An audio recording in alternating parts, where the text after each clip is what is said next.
ميناء جرجيس البحري على بعد أميال قليلة من الحدود البحرية بين تونس وليبيا.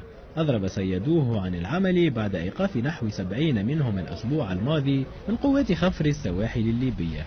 الرئيس حجور ربان أحد مراكب الصيد التي احتجزت أياما بميناء طرابلس حدثنا عن مصاعب مهنته ومخاطرها.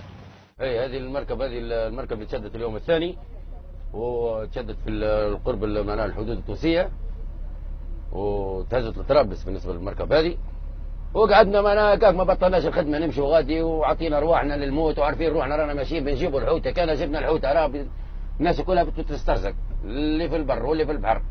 ومنطقة زرزير دات كان ما صابتش مطر معنا الزيتون البحر، وحتى كان هناك الزيتون البحر هو الأول. يبقى انت معنا ميناء زرزير صيد السباحة الصيد البحري، ميناء الصيد البحري يخدم أكثر من المنطقة الحرة.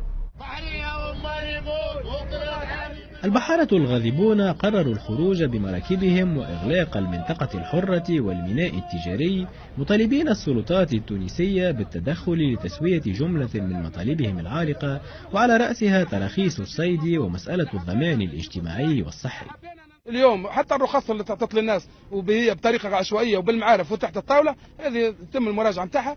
النصيب نتاع البلاد زاد من التن الاحمر وخليج جاب بصفه عامه لازم يكون موجود. واليوم الثروه السمكيه اللي هي على ملك الشعب التونسي ما تكونش حكرا على اللوبي نتاع الفساد نتاع قطاع الصيد. اليوم ثم ناس تنتج، اللي ينتج هو اللي عنده الحق، مش اللي معناه عنده معمل وعنده عماره واللي هو طبيب نعطوا فيه في رخص، ولكن نعطوا فيه في رخص بفساد بتمويل معين. اليوم الوزاره ما تحركتش، لا تفتح ملفات الاتحاد نتاع الفساد، لا تفتحت معناه ملفات نتاع الوزاره والفساد، لا تفتحها تحت.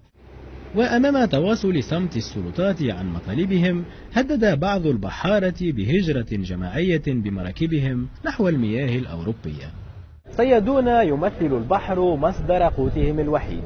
تكرر اعتراضهم من قبل قوات خفر السواحل الليبية، ما دفعهم إلى إغلاق الميناء التجاري في حركة احتجاجية لمطالبة السلطات التونسية بإيجاد حل لقضيتهم.